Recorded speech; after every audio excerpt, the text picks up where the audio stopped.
This is not an endorsement for John Delaney. Let's be clear about this. The question is, do you have the spiritual discipline to decide to see good in someone that you do not like? Do you have the power to say something nice about someone you don't like? I've been throwing trash at John Delaney all summer, and it's a lot of fun. He's pretty easy to make fun of. But let's be real. You gotta look past your unconscious bias sometimes, because there's disinformation everywhere, okay?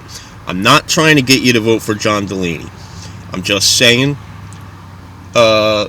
sometime in September or October, I found the spiritual discipline within myself to look him up on YouTube and hear him out. And I heard out his healthcare plan. Basically, he's going to auto-enroll you into universal healthcare with the option to buy private.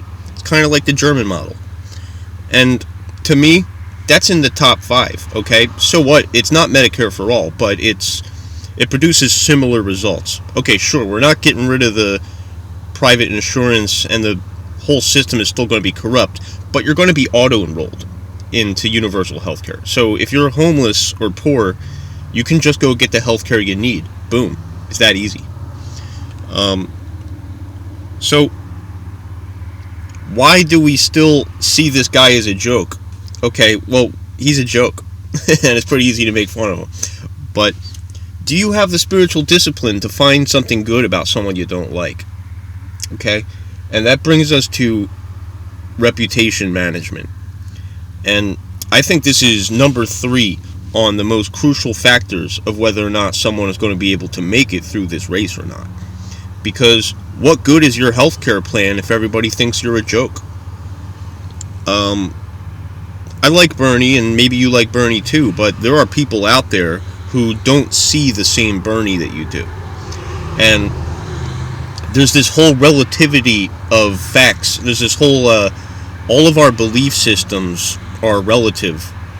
Everything we think of, we know as facts. It all depends on your perspective. Perhaps you see Tulsi Gabbard as some sort of villain.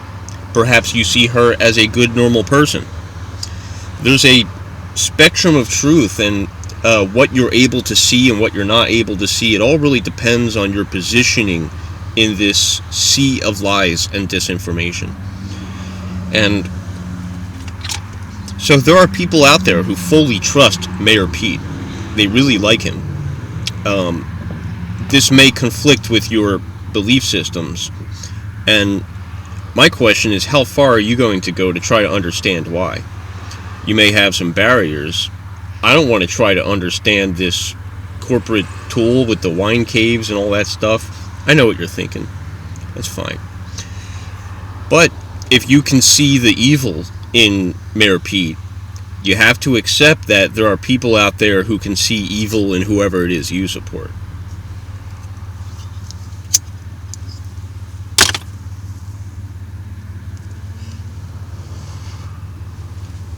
Now, I've never talked trash on Julian Castro.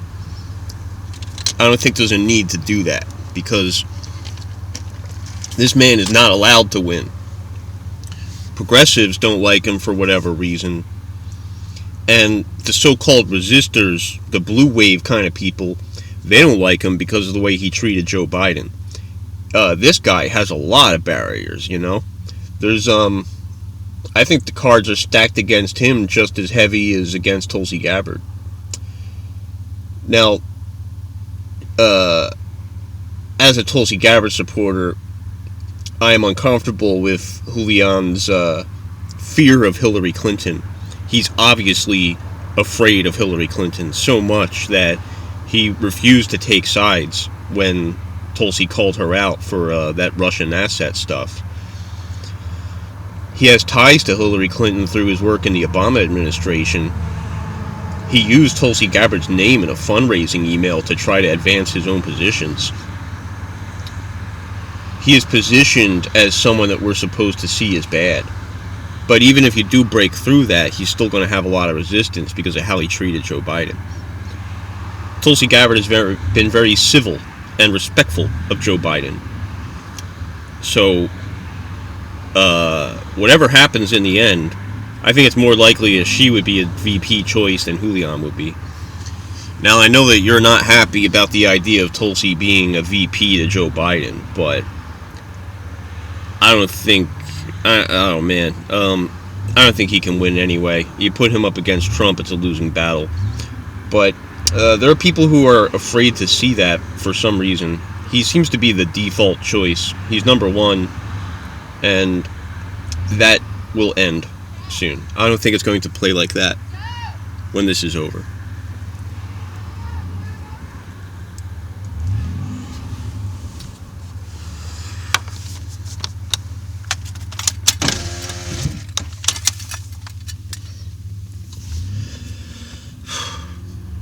So, I don't endorse John Delaney, and I don't plan on voting for him, and I don't think you should vote for him either. However, I've been having a lot of fun defending him just because it reveals things about those who oppose him.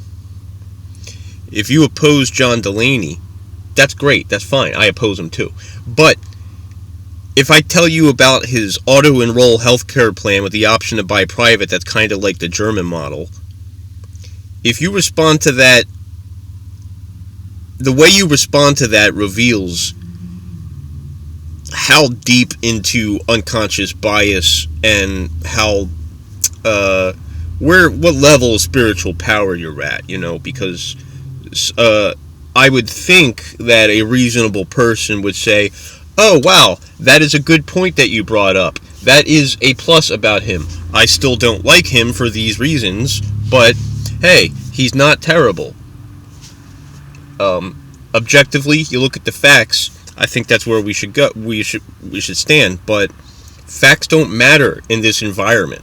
Okay, so your ability to manage your reputation is number 3. Number 2 is the ability to excite your base. Donald Trump's reputation doesn't matter at all. He was able to overcome that because his base just went apeshit, And it's kind of happening with Bernie supporters and Andrew Yang supporters, where both of these camps are arguing about facts a lot on Twitter right now. My facts are better than your facts. And this is a dangerous road to go on because it's an endless cycle. All of us are seeing different shades of disinformation, and even though it would be possible for us to somehow find some kind of objective truth, it comes down to your opinion and your perspective in the end on whether or not, like, a regressive tax is a bad thing, or whether or not using the same number for UBI for everyone is a good thing or helpful, whether or not the Green New Deal is too expensive, whether or not federal jobs guarantee is like a scam to leverage the power of the homeless, to leverage them as a resource. Hey, I don't agree with any of that stuff. I want to stay out of it because I think the facts don't matter. What matters is that the base is excited about it. Can you imagine what it's like to believe that Bernie Sanders is going to implement single-payer healthcare? Just imagine what that feels like. It's unbreakable, that kind of faith. Can you imagine what it's like to believe that Andrew Yang is actually going to give you $1,000 a month? Consider the power of that faith, of that hope. That's unbreakable. You're going to need a lot more than facts to break that faith. And to get someone to see a whole new world could be a 7-year journey. The only way it's going to happen in this short window is for someone to find it within themselves, to question their unconscious bias, and to be able to look for truth beyond truth and continually attempt other perspectives of reality, to be able to break out of your brainwashing and to break out of your cult. That's why I've been spending time in multiple campaigns, because I'm aware that every base is shown different shades of disinformation, and every base believes different things about different bases. Whatever your beliefs are about Elizabeth Warren, there are a lot of people out there who believe the exact opposite that you do, and that your ideas about Elizabeth Warren may seem crazy to them. There's a reason for that.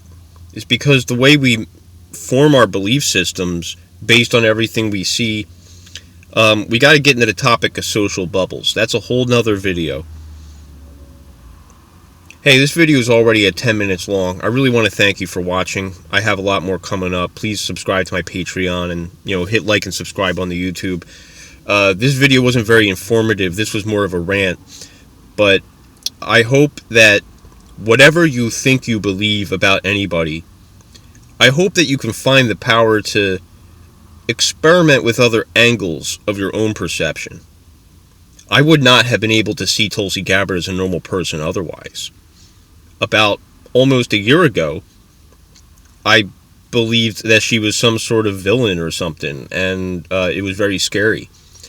And I lived like that for quite a while until I made the conscious effort to see other perspectives. And when I got onto the other, it took about 88 hours to vet Tulsi Gabbard, and that was back in June. And I think now maybe I could try to break you out of the bubble in less than an hour. There's a lot to go through, Russian asset, Assad apologist, cult member, RSS Hinduva terrorist. There's a lot. Like, some of these things are smears. Some of them are straight up lies. You gotta ask yourself what is falsifiable and what is not. Some lies can be negated, but some lies cannot be disproven because there's no evidence either way. And that's the hard part about rumors. I don't know if you remember high school, but when you find out that so-and-so is a fill-in-the-blank, that reputation can be very hard to reverse, sometimes impossible. And fact-checking is, I don't want to say it's futile, but it does cause endless cycles because the person that you're talking to really wants to hold on to their belief system. It's up to us. Within yourself, you have the power to see other perspectives and to try to break out of your psychological bubble. I try to see every candidate in a holistic way. I want to see the good and the bad in all of them. I want to see the good in the ones I don't like, and I think it's very safe to try to see the bad in the ones you do like. So we got reputation management. Number 2 is the ability to excite your base. Number 1, we're going to talk about that in another video, and it ain't policy, and it has nothing to do with facts. I'll see you later.